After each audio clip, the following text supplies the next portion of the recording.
what are the signs that someone deeply loves you? Because I feel like we live in this world where we're always wondering, do they love me? Do they like me? Do they really like me? Are they really into me? How do you know when you deeply love someone and when someone deeply loves you? How do you even know? So I'm gonna start with an answer that people probably won't Yeah. expect. To me, the first key is, do you truly love them? Because look at it like this. To me, a lot of people get caught up in infatuation. They have unhealthy attachments. They have different motivations to why they decided this is the person that I want. And that can make them feel like they're in love. But to me, true love flows both ways. It's not a one-sided thing. So when you can say, I'm not into them like that. If we look deep into that situation, I can almost guarantee what we'll find is infatuation, attachment, something else. But when you can say, no, I feel it too. I'm deeply in love with them. I think that's your first key. Because without that, nothing else matters. Because a lot of people are choosing partners based off of, well, they love me so much, so I assume it's safe here, and this is a good choice to make. But the safe choice is usually the wrong choice. And a lot of these people select this individual thinking everything's going to be okay, but because you're not really into them, you can never be what they need. And they were never truly what you needed, which is why you never even got to that level with them. So to choose them without first evaluating, do you truly love them, would not be wise. Yeah, that's a great question. And I think people struggle with that question too, because I think we think of love as so many different things wrapped into one. For example, I could think I love someone because of how they treat me. Mm-hmm. I could think I love someone because they have one quality that I really wish I had. Or I could love someone because I think that they're out of my league and they give me a bit of attention. Yeah. And so what we think is love is so complex and so wide that we never stop to ask ourselves, like, what does love mean? Like, what's the definition of love? Like, how do I define love? So how do you define love, and how do you encourage other people to create their definitions of love? Well, for me, first off, is always God is love. And then when we take it from there, love is about kindness, compassion, patience, understanding, a willingness to be selfless and pour into that individual. But I think what's also important for people to understand is when we're trying to apply it to romantic relationships, we have to understand that there's other ingredients that are necessary before we can move forward. So you could love someone dearly, but if they are not emotionally ready, because maybe they haven't healed from their past, maybe there's still some things they need to work out in their life, then it wouldn't be time to move forward in a relationship with them. And we have this bad habit of the minute we feel like there's love there, we want to move forward. Exactly. And as you mentioned, we can get caught up sometimes in, well, we love them because of what they do for us, but what are you prepared to do for them? Love is about giving, all right? So we have to ask ourselves, okay, do we know what their needs are? Are we willing to fulfill those needs? Because if not, maybe this wasn't love. Maybe it just felt good in the moment. Maybe you got caught up in the hype, and that's okay. It happens to almost all of us, if not all of us, at some point in life. But we have to just be very clear with ourselves about what's really driving the intention right now. But I think all those things I mentioned is what encompasses love, and that's like the foundation of it. And then from there, we have to look at some other things to see how we can move forward. Oof, so many times, like, you convince yourself something's love. Mm-hmm. And what I find really interesting is that so many people fall in love too fast, and no one wants to go for the slow, patient, understanding love, which is what love requires. You just said love is kind, love is patient, love is understanding. Those things take time. I think those things take time to nurture and to make sure that we're doing it correctly for each other. So it's about learning each other's love languages and how we make it work within that dynamic. I think also because so many people are not used to dealing with emotions on that level, being that vulnerable, people mishandle it. All right. So it takes time for us to get to a place so we understand how to manage this and work through this. However, I think that I'm a huge believer in connection. And I believe connection is like your spirit recognizing its match. and it's very instant. When you speak to couples who said they experienced a connection, they'll tell you first conversation, first time meeting, first date, first week, it was pretty fast. So to me, the recognizing of something deeper being here can happen very quickly. But how we now cultivate that and how we move forward is where we need to take our time and make sure we're not rushing and overlooking certain important issues that need to be discussed and addressed first. To me, it's the understanding of chemistry versus compatibility, and the idea that there needs to be a spark, there needs to be a connection that I feel with someone, like you're saying, on a deeper level. But I find that most people are not adept at knowing whether the connection they feel with someone is deeper or physical. Yeah. Like I would say that it's easy you can often feel a spark if you meet a lot of people, you can feel a spark with a lot of people, but that doesn't mean that they're the right person to build a relationship with, right? Yes. So connection to me is a very rare occurrence. Right, yes. So I feel that people who've actually experienced it, they can tell you maybe once in their life, if you're lucky, 2 times maybe, all right? But it's not this thing that happens with everybody. Whereas chemistry, feeling a spark, these things can happen with a lot of different people. Yes. So I do think there's this education that's needed to understand how we differentiate these things so that we don't confuse them. Because I see a lot of people take that chemistry and think, oh, this is it. This is the one. And it's like, but you had chemistry with the last 5 people. Why is this one the one and not them? So I do think we have to be careful with that. Yeah, I think so. So we're on the same page. There's 3 things. There's connection on the deeper level. There's chemistry, which is like the spark on a more superficial level. And then there's compatibility, which is like what makes it last. And I can relate to that. With my wife, I definitely felt, so I'm one of those people who I kind of knew from the first few moments when I met my wife, before she was my wife, I was like, yeah, this is my person. Like I felt that way. Yeah. For sure, I felt that connection. And there was chemistry there too, but it had to be turned into compatibility in order to create a long-lasting relationship. We've been together for 10 years. We're still learning, building, going through everything, but that was a big part of it. So that I can get behind. Do you see it that way too, or is there something different in how you see it? Believe it or not, I used to make compatibility the least important, but that was because I was looking at it the wrong way. Once I kind of looked at the definition again, and compatibility is about 2 people coexisting in harmony. Yeah. Then I was like, okay, no, you have to have that. I got caught up more so in, like, let's say a dating site says, okay, we're gonna decide who's compatible. So I view compatible as like an on the paper, it looks good. It's supposed to match.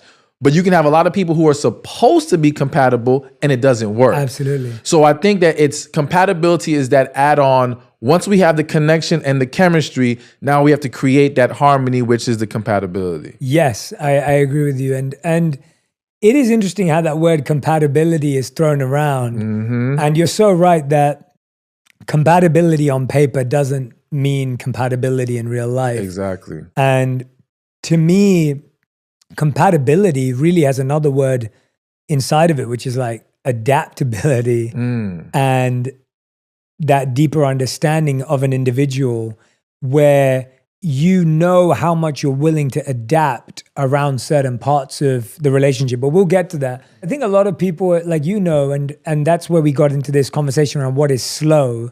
A lot of people are waiting to feel like, is this person wasting my time or are they the one? And so they don't have a deeper connection. Maybe they had that spark of chemistry and now that's kind of subsided. How do you know if someone's wasting your time? How do you know if you're letting yourself be used or wasted in that way? So to me, again, I think it always starts with self. And you have to be honest with yourself about, why are you still here? Why are you holding on? What's really driving you? Because, just use an example, let's say you're a woman and the only reason why you're holding on to this guy is because he's a nice guy. You don't feel like starting the process over with somebody else. So even though you're not feeling it with him, you figure, let me try to make it work. You're wasting your time. This is where you're setting yourself up for disaster every single time. So if it's not born out of a true connection, love, a genuine desire, you really like this individual, of course, there's always things we have to work through. But is the foundation strong enough for us to say, okay, we can make something special here? And I think once we are honest with ourselves, that kind of helps answer the question, because sometimes we get so caught up trying to analyze the other individual that it's like we get in our heads and now we're missing the mark on what's really important here. And we can't always say for sure what's going on with them. I will say that in general, if this person isn't willing to talk about things, they're wasting your time. If they're not willing to address or correct things that have been talked about, they're wasting your time.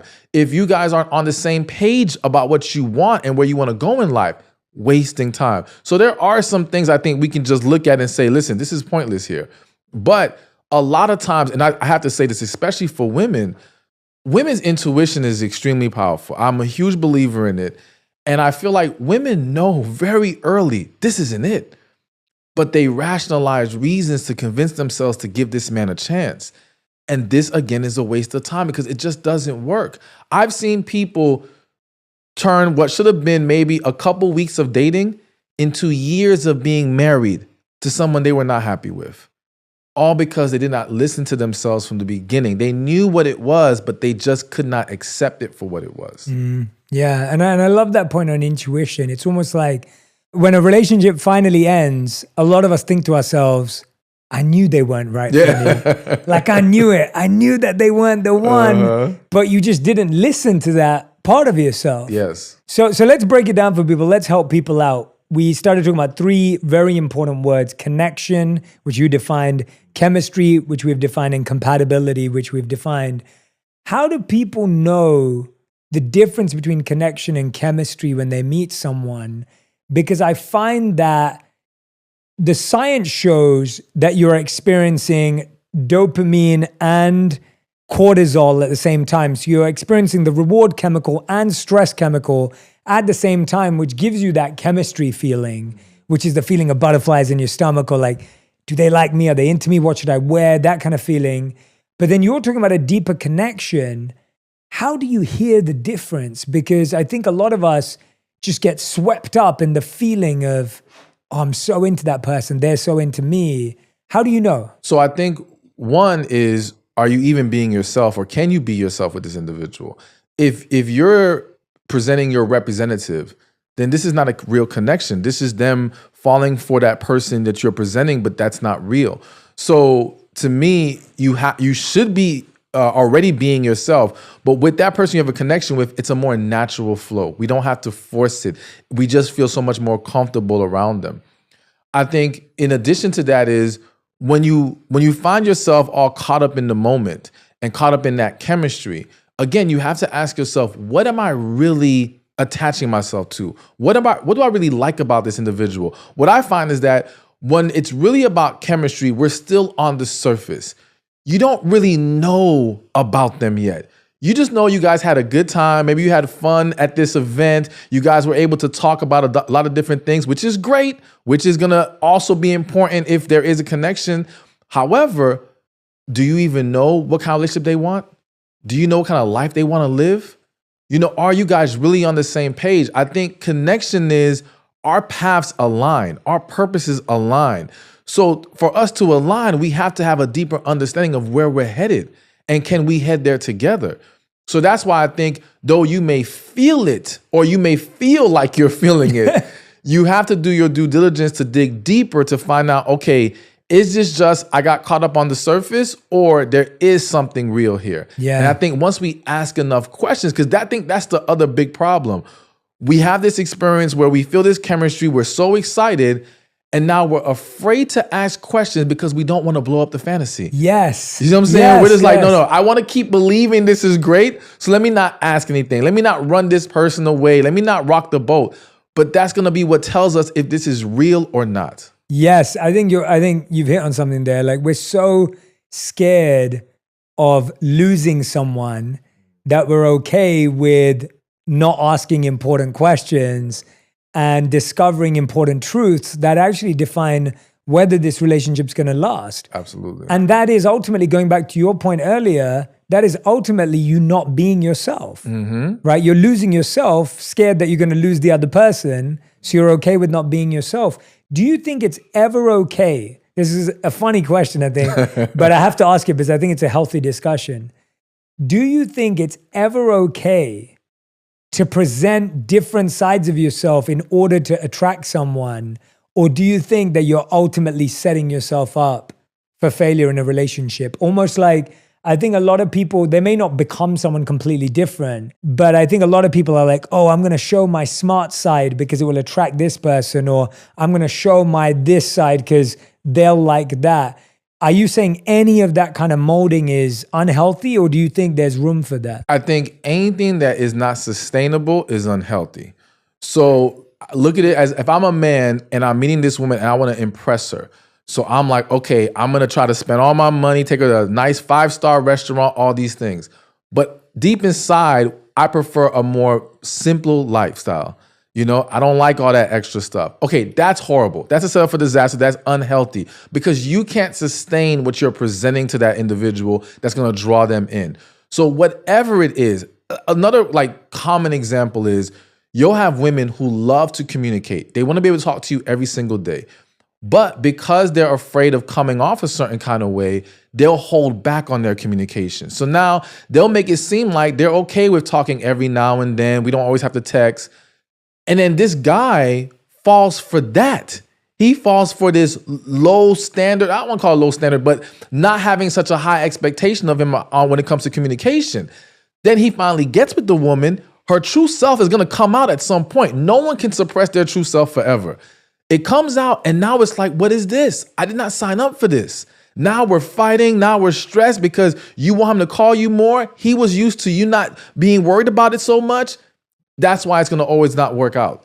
So it's extremely unhealthy unless we're presenting a side of us that is truly us and we can sustain it. You've hit on something again there, that at the beginning of relationships, we often display unrealistic standards and we set those. Yes. And then when things shift and now you're back in reality again, the other person's like, but wait a minute, I thought you were really into me. Mm-hmm. And I even went through that with my wife. When we first met, I was able to spend pretty much every day with her because I didn't have a job. And so I was looking for work. I was applying. I would go see her at her college every day.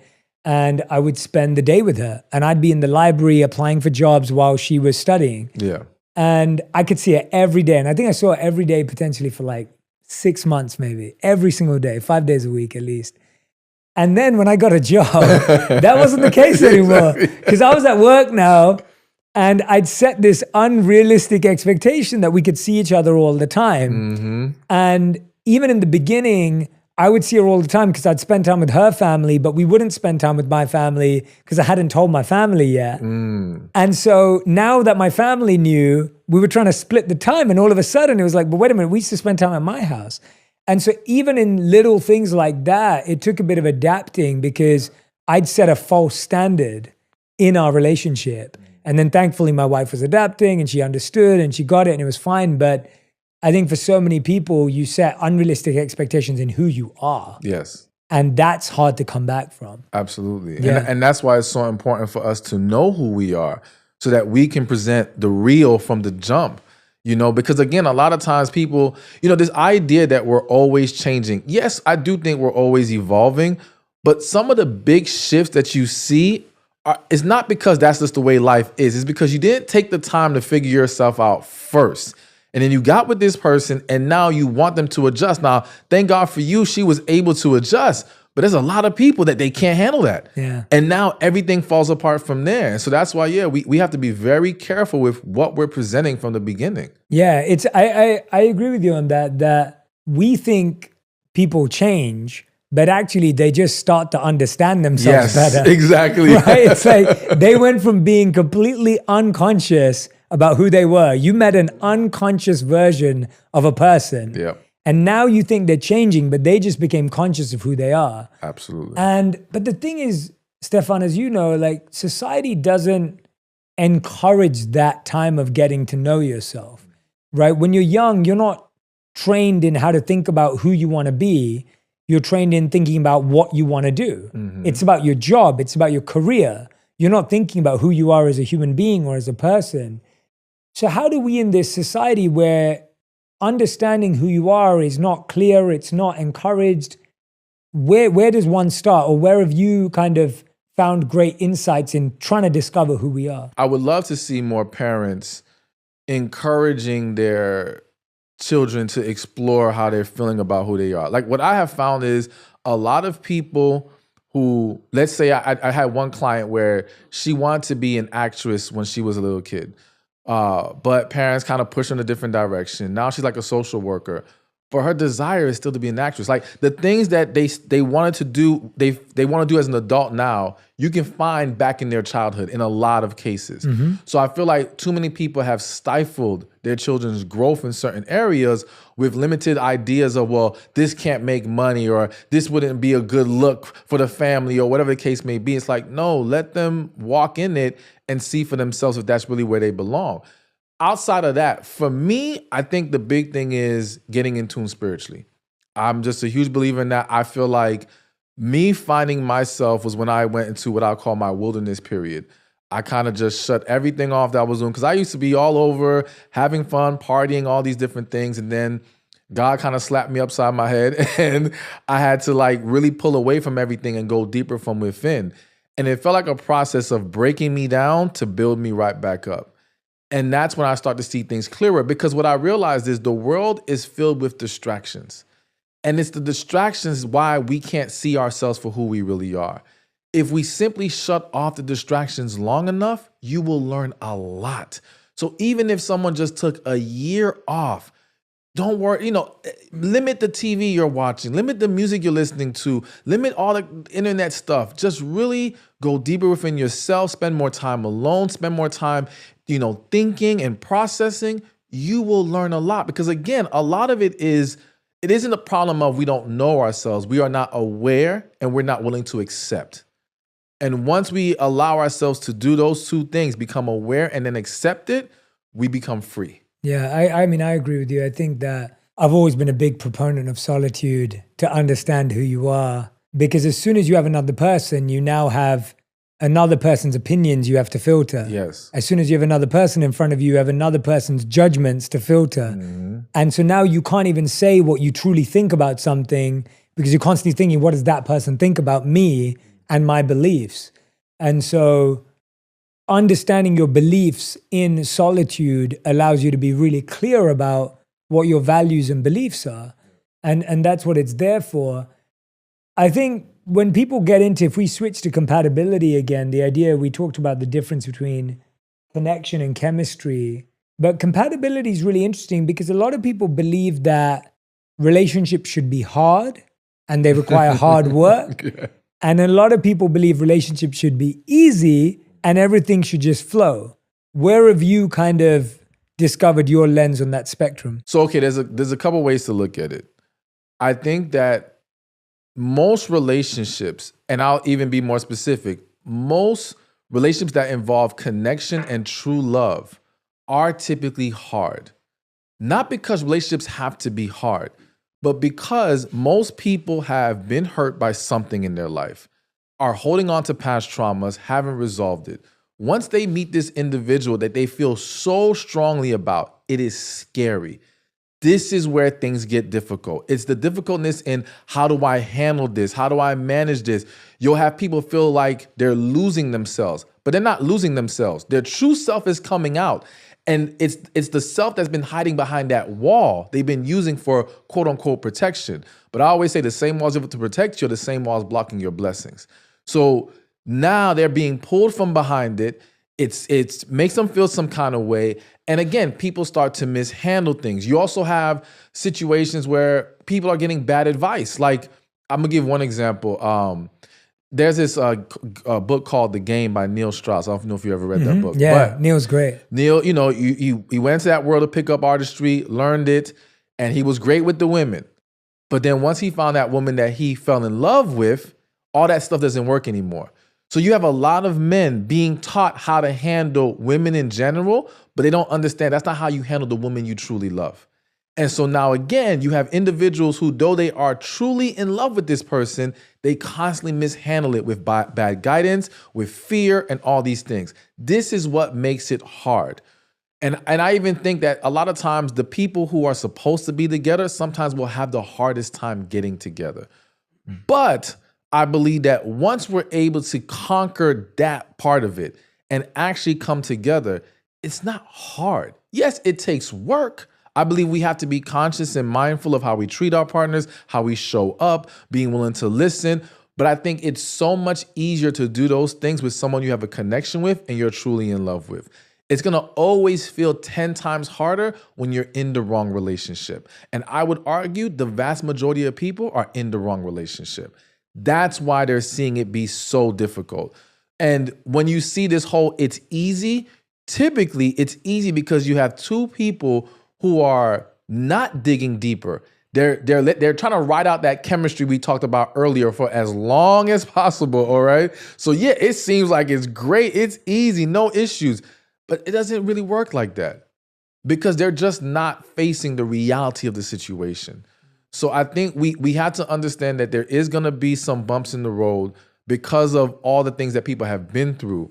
But once we're able to come together and we know this is our partner, this is who we want to share our life with, it can get so much better. Yeah. And do you think that people have just been given generally the wrong education on how to deal with another person in their life? 100%. Yeah. Because unfortunately, a lot of individuals are giving advice from a bitter, hurt place. They're trying to disguise it as I'm just looking out for you. No, you haven't healed and you cannot properly guide them in a positive and loving manner. And I think that a lot of people, I always say it's funny how we'll spend a lot of time getting educated for the sake of our careers and business, but we don't do the same for relationships. And yet relationships arguably are even more important than that career or business. And even if it's not a romantic relationship, just relationships in general, your ability to coexist with others, connect with others is extremely important. If you want that business to succeed, you have to learn how to establish business relationships. There's no way around it. So we have to learn how to talk to people, listen to people, you know what I'm saying? And just make things work when we come together with other individuals. So I definitely think that we're just lacking in a lot of education. And again, because there's so many voices on the internet now, there's just so much bad advice being given. And the individuals giving it, they may be giving let's say 80% of the advice is accurate, but it's that 20% that's completely off that can derail everything. And that's the stuff that people are gravitating to, and it's just causing a lot of problems. Can you give us some example of some of the, not specific people or anything like that? I just mean could you give an example of bad advice and what about it is bad or unhealthy for people to try and put into practice? Okay, so one thing I heard recently was an individual said some of the best advice he can give to men is to not fall in love. Basically just find a woman you want to be with and kind of keep it there. The reason why I view that as horrible advice is because you sit down with any man who's lived enough life, they will all be able to say there's been at least one time they fell deeply for a woman, all right? The problem isn't falling deeply for a woman. The problem is we don't know how to handle it once we get there. The problem is because we're not accustomed to handling and processing our emotions a certain kind of way and being this vulnerable, we don't understand what's going to be required of us in that moment. We also kind of lose sight of, because I'm a big believer in masculine and feminine energy, and I believe that if she was attracted to you because of that masculine energy that you give off, and now you become this emotional wreck because you don't know how to handle all these feelings you have for her, well, you start to become less attractive to her.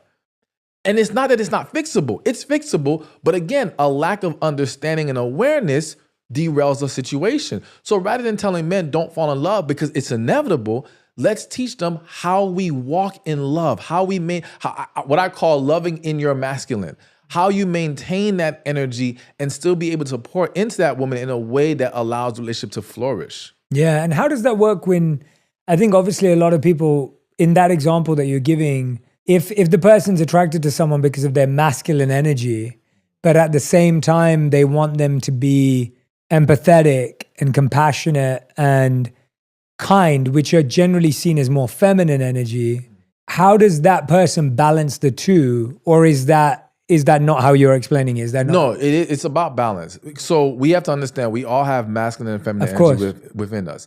I'm a believer in one must be your dominant energy. The other is the one you tap into when necessary. So as a man, you can walk in your masculine and in those moments tap into those things. But you can't just stay there all the time. All right. You can't just become this needy, emotional guy. That's not going to work in the vast majority of cases. And so what happens is there's this messaging that's being thrown out there that women don't like good guys. I don't believe that's what it is. I believe that women become less attracted when you don't know how to exude and walk in your masculine energy. And we're hiding behind the label of good guy. You can be a good guy and still exude masculine energy. And that's the thing. And we also think that, oh, they like bad boys. No, if you look deeper, it's really the masculine energy that quote unquote bad boy exudes.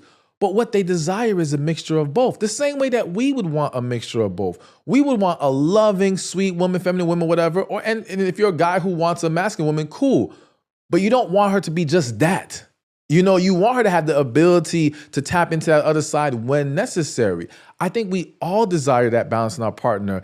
And I think it's healthy. And if we just learn how to maintain it and how to nurture it, we would see greater success in relationships. Yeah. What are some of the skills with mastering that energy that you think we're missing out on, in balancing that energy and knowing when to be which? And because the reason why it's hard is I think we live in a binary world, right? Like you feel like you have to choose. Mm-hmm. Like you're either a bad boy or you're a good guy. You're a doer or you're a thinker. You're a winner or you're a loser, right? Like we think like that. And so people go, okay, I can either be masculine or I can be feminine.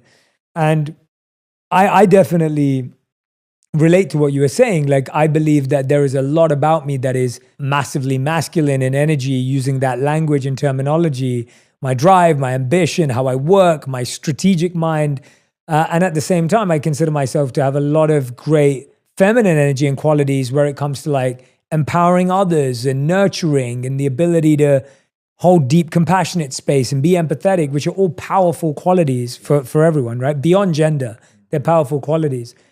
And I appreciate, and it's taken a long time to know when to be which. And it's still, and I still make mistakes, right? There's still sometimes I'm like, I should have been more assertive, or I should have been more affectionate.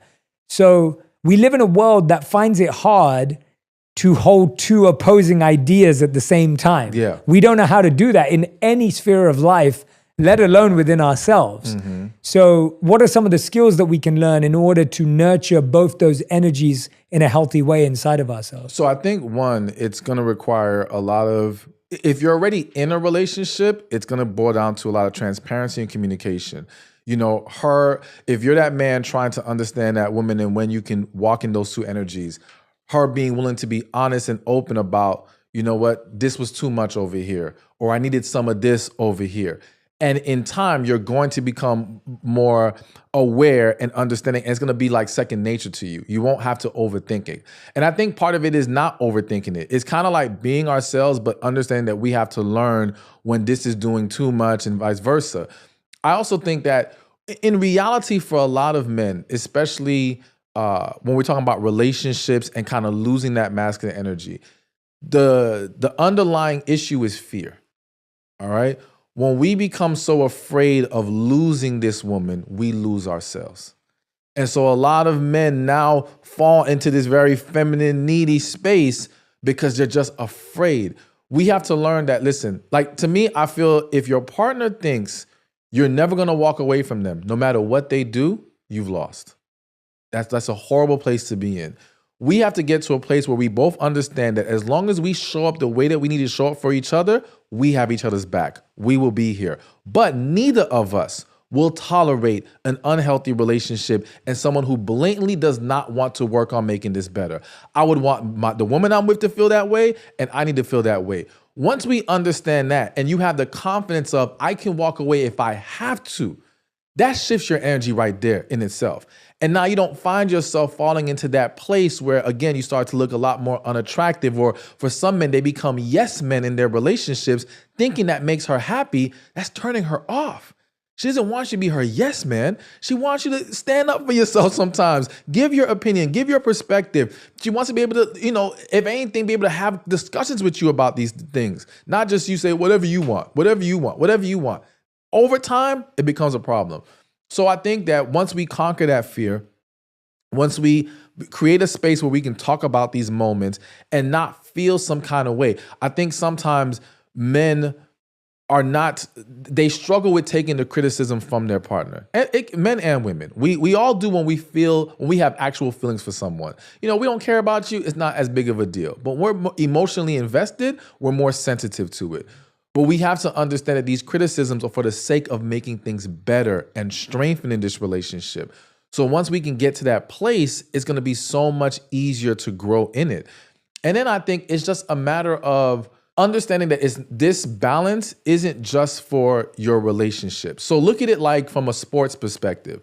If I'm on a basketball team, there may be moments where I need to take the lead and recognize, all right, everyone else is down. Someone needs to step up. This is my moment. And then there's other moments where I realize, okay, let's say we already have a team captain. Let me show them that I can follow, serve, do what needs to be done so that the team can win. It's just becoming aware of what the moment requires, And again, I think the more in tune we get with ourselves and the more in tune we get with our partner, the easier it becomes to find that balance. That's the challenge, right? The challenge is just how much patience we have with ourselves and others to realize that you walked into an unbalanced situation. And now it's like, how much patience, how much time are we going to give it to get to that? Because the challenge is, I think we walk into a situation thinking it's perfect, whereas we should be walking into a relationship knowing it's imperfect. Absolutely. And we're going to learn and figure it out together. And I think that's what sets us up for failure, is because we walk into it going it's perfect. And deep down, we know it isn't, but somehow we gloss over it. Whereas I find when I know we're going to fight, when I know we're going to argue, when I know there's going to be disagreements, that sets me up to develop the skills I need in order to navigate those things. Yes. But if I assume like, we're never going to fight. And I always get that, right? We always meet someone who goes to me, I meet a friend who goes to me, Jay, we never fight. I'm like, how long have you been together? Because I don't know anyone who never fights. I get that no one has to get to the heights of fights. Yeah, I get that. I get that. It doesn't have to be a heated fight. But I don't know anyone who doesn't disagree. There you go. Okay, right? Yes. Right? I think that's important for people to understand. Yeah, there's a difference. Yes, you have some individuals out there that'll say arguing is normal, it's healthy. And to me, it's like, listen, if we're talking about arguing where we're now crossing disrespectful lines, negative llines, the way that the tone we take with each other, all these things, that's not healthy. Yes, it may happen. You should be prepared for that. But let's not normalize it and say we're just going to keep doing this and it is what it is. But you're right. To be with each other long enough and never have a disagreement, that's extremely rare, okay? Extremely rare. And I do think that, again, as you mentioned, we have to be ready for those moments. We have to understand. And going back to how we find that balance, especially as men, and even for women, it's recognizing. So, for example, if my partner is in a very heated moment, let's say she's in her masculine right now, all right? She's getting rough. Well, meeting her with more masculine is probably going to only make things worse. Yeah. This is the time for me to be compassionate, go to her, hold her, calm her down, bring her peace in that moment. You see? Because we need to balance each other out. Same thing on the flip side. If I'm all heated and I'm extra passionate, and then my woman now comes with that same energy, that's it. Now we're butting heads. This is her moment to say, no, let me now be the one to soften the moment up, bring that sweetness in there, and everybody calms down. So it's learning how to feed off of each other and recognize, okay, they're over here, let me bring it back over here. And now we can work from that point and we're both good. The problem is that we all see compassion and sweetness and kindness in those moments as a weakness. We don't want to be that person because we see that as losing. We see that as giving in. We see that as us losing our power and strength in a relationship if we become the comforter or if we become the carer, right? Like that's a perception. That is the perception. And we have to change that. That is the power position. So who is more powerful? The person that lets the energy dictate them how they're going to react, or the person that brings the energy and dictates how they're going to make this situation play out? So if I'm coming in to calm it down and being all sweet because I'm trying to bring peace here, I'm in the power position. I'm not losing anything. I'm going to gain more peace and happiness and harmony if I succeed in what I'm trying to do. So we have to get out of that mindset of this makes us weaker. And that is the big key of it. That's a big problem. That for a lot of women who struggle with their feminine energy, that's a big issue where they feel that being feminine is weakness. It's what got them taken advantage of and got them hurt. But I always say it's not the feminine energy that's the problem. It's who you give it to. Do they respect it? Do they honor it? You know, and it's the same thing as a man. Does she respect your masculine? If she doesn't, then that might just be a sign you're with the wrong person. But don't stop being that guy, because the woman who's best for you is going to need that in those moments. But that's exactly what it is that when people have been their best selves for the wrong person, that person brings out the worst in them. Yes. Right? Like when someone's been their best, loving, kindest self, but someone took advantage of it, that person now thinks next time I've got to be aggressive, I've got to be, powerful, I've got to be strong in this way. And I feel like that's kind of what most people are dealing with. We know that is that you're just dealing with a wounded version of someone, Yes, not a healed version of someone. But I think people struggle to trust again and again, especially when they see the same patterns in the person they're with. And I guess the question is, why do we keep making the same mistakes? Because I feel like a lot of us keep dating the same people. Yeah. And there's a part of us that also just keeps closing off or being more wounded. It's almost like if you cut yourself, you now walk around with your hand over that cut because you don't want to get cut again. Mm-hmm. And then if you lead it off and it gets cut even deeper, now you're even more conscious of that. And so I find that people are doing that where they're closing their heart more and more because it's been so misused and abused. And I understand that. I understand people don't want to be abused and misused, but I guess the question is, how do people find people that they know respect them so that they can be their best version or be a better version of themselves? So, you can't drive out darkness with more darkness. You can't expose someone who's going to hurt you by being someone who's closed off and holding back yourself. It's kind of what we were just talking about. We have to look at being vulnerable, loving, and open as not just, well, I'm setting myself up to be hurt. No, it's how you expose people faster. If I come with that energy and you cannot respect it, match it, then I know you don't belong here. But if I hold back, I give you a free pass to hold back. So now we have two individuals who are hiding behind their walls because it's comfortable there, but you can't really see what do we really have in front of us. Those walls are blinding you and you can't properly evaluate the situation. So one, we got to get to a place of healing from our past, so that we're not just walking around with the hand over the cut. No, you got to let the cut breathe. You got to let it heal, all right? Putting your hand on there is delaying the process. And like you said, all that's going to happen is when you finally take your hand off, but you're taking it off with the wrong person and you haven't learned. See, what I want people to realize is your actions weren't the problem, meaning you being loving, sweet, kind, compassionate wasn't the problem. It was the person. Separate those two things so that you don't stop doing the good things. Now, granted, are there levels to this to where we have to learn, again, if I'm thinking about a man, if you got so deeply emotional to where you kind of lost your masculine energy and you became very needy, okay, you can say, all right, I need to continue to be loving, but I know I have to learn how to draw a line. I have to learn how not to cross that moment. And again, you only crossed it because you were unhealthy to begin with. You only crossed it because you were afraid to begin with. Once you get to that place where you're healthy and confident, you won't find yourself crossing that line anymore. Yeah. You won't tolerate certain things anymore. So we have to heal, we have to be confident, and we have to let our light shine so that we can expose what's in front of us easier.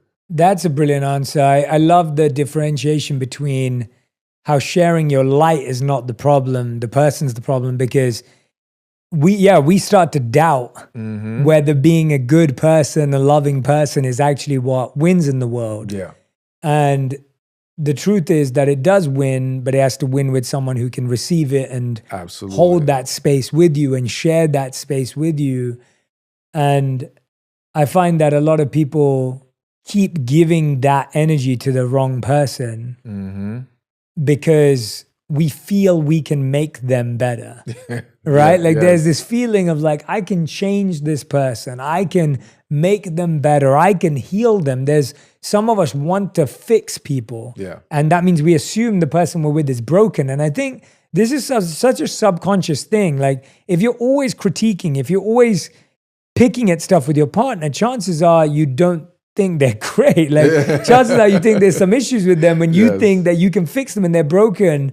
Tell us about that angle where now we've talked about being the loving and kind person, but sometimes we're being the person that thinks we're loving and kind because we want to improve someone, but that person doesn't want to improve. One big problem is that what's really driving people to pick that individual is that by being the one that can upgrade you, improve you, I have more value here.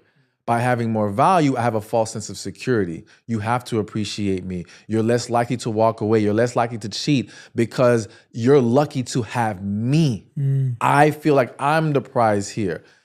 But those situations never really work because, again, you're choosing someone that is not capable of pouring into you the way that you need. You're basing this off of what you could do for them, and that's not sustainable.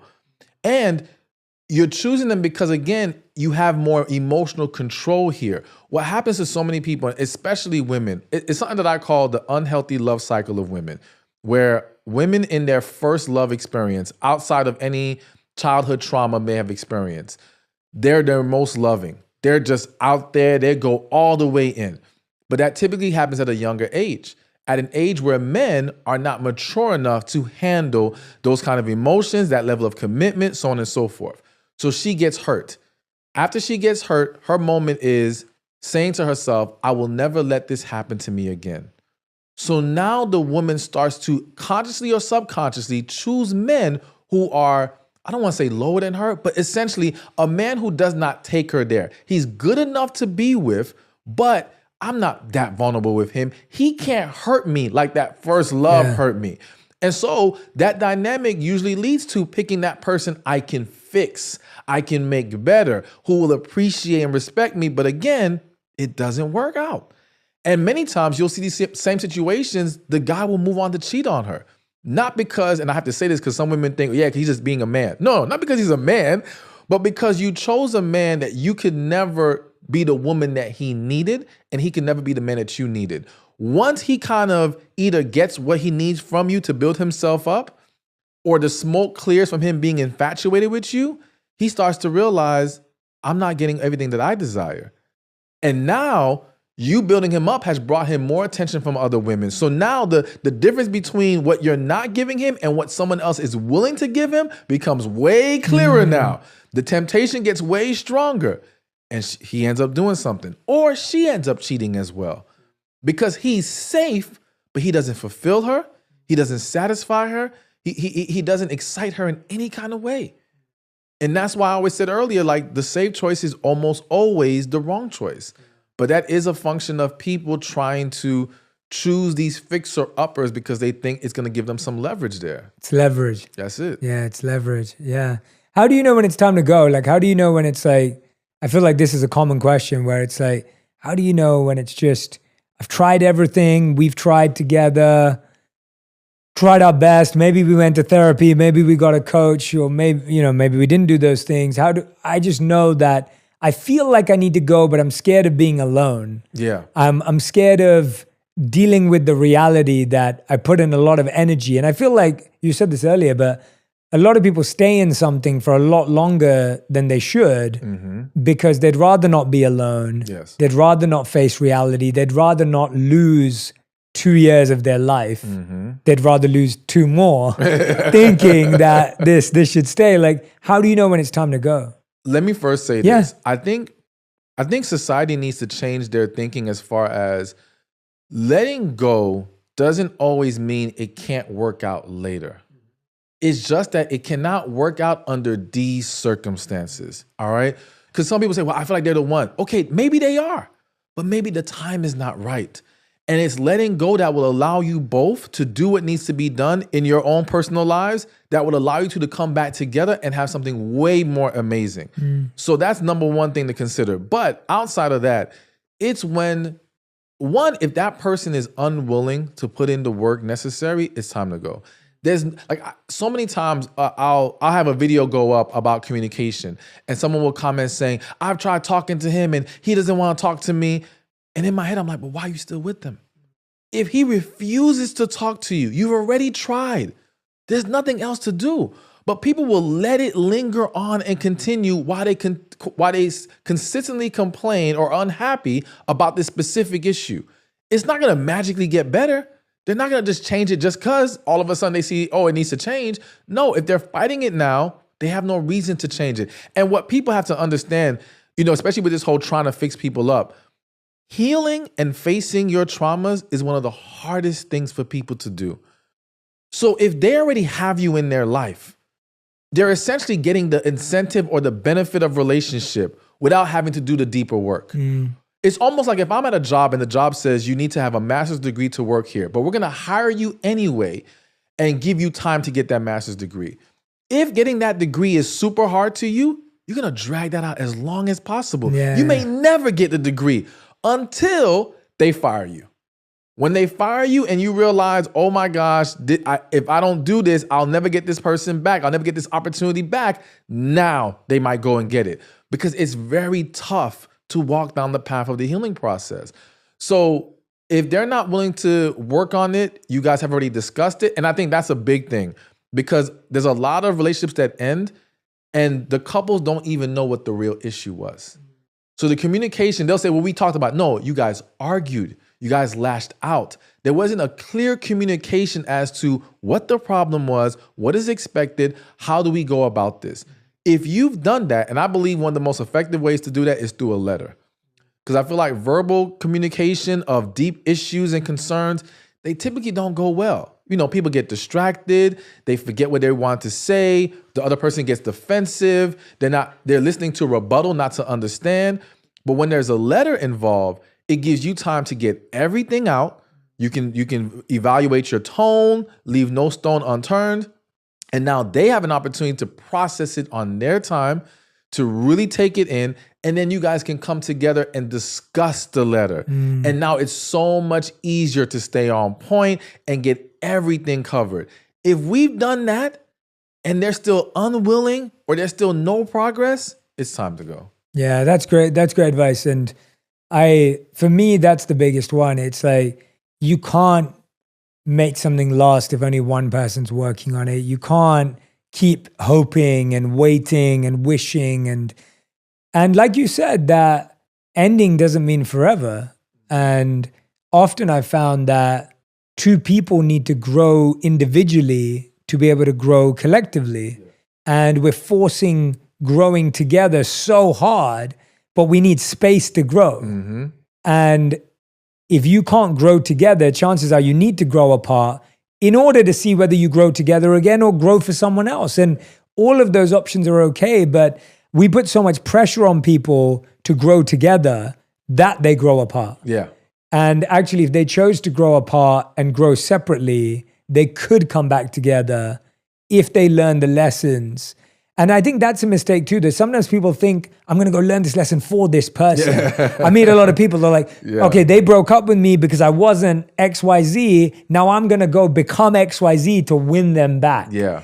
And I always find I'm just like, well, no, you should go become XYZ if you think you are missing XYZ, but not to win them back because you don't know what they're going to do.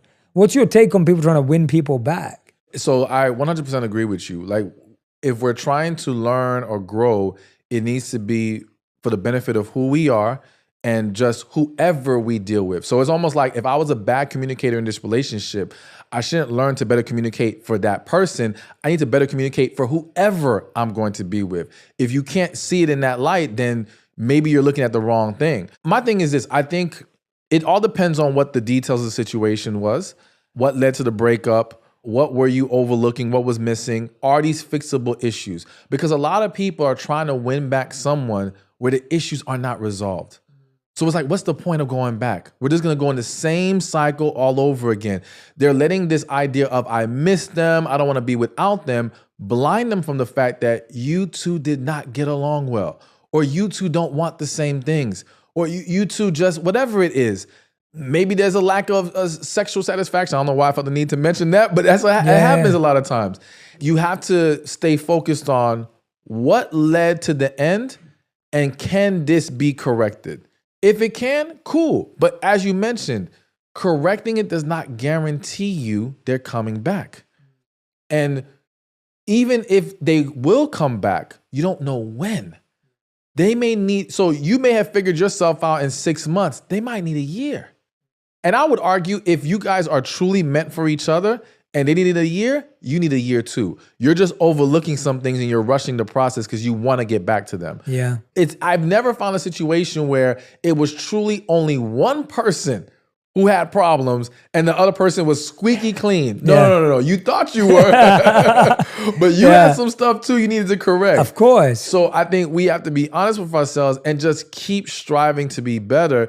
And rather than focus on winning them back, just become the best you. Because if you do, and there's a true connection there, the opportunity will present itself again and you two will be able to make something of it. And the struggle is that when people finally make that decision to break up or let go, the studies show that the parts of your brain that are activated in a breakup are the same as detoxing from cocaine, right? Like you're literally trying to detox so you can have a craving for someone that's bad for you. Yeah. Or also it says that the areas of the brain that are activated in a breakup are the areas that are the same with physical pain.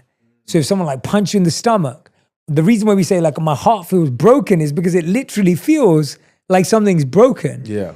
So when you're going through a breakup, when you're feeling the craving to be with that person again, studies show that over 80% of people are looking at what their exes are doing on social media, right? Probably through a Finsta account or whatever, but you have to know, what are some of the healthiest tips that you've given to people and the people that you've worked with that have genuinely helped people move through a breakup?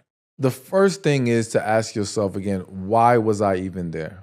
Why am I holding on to this individual? Again, I think sometimes we get so blinded by just the experience or our desire to have this person for whatever reason that we overlook what was really missing or why this could not work anyway. What you'll also find is, and I'm sure there's probably a study on it, where if they broke up with you ever see a situation, it happens on TV a lot, where the person could be like, okay, I'm going to break up with my partner. They're planning on it. They've been practicing in their head, right?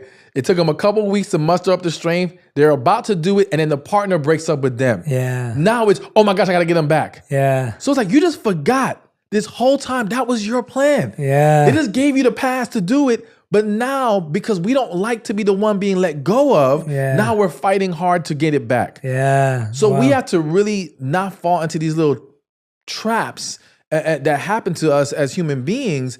Our brains just playing tricks on us or something, where we confuse these emotions for, oh my gosh, I must really love them. Or even like you said, you go into that detox, and because I always tell people, no matter how bad the relationship was, there's always good moments.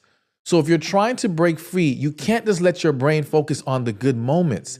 You have to remind yourself why this doesn't work. But if you keep focusing on the good, you start to make yourself think, oh, because I missed this good moment, I must miss them.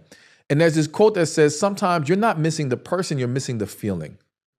So you've got to be able to differentiate those two things. So getting back to how we get over these breakups is recognizing, why were we really there to begin with? Could this actually work? The next thing is, I'm a huge believer that a lot of times a breakup is a blessing in disguise. Even if there is a chance that you two can work together or this is the one for you, you may have needed this time to reevaluate and get things in order. Something is obviously wrong. Even if it may be something as deep as, because I've seen situations where everything was going amazingly well on the surface, and the person broke up with them. Let's say the woman lets go of the man. So to the man, that's really confusing.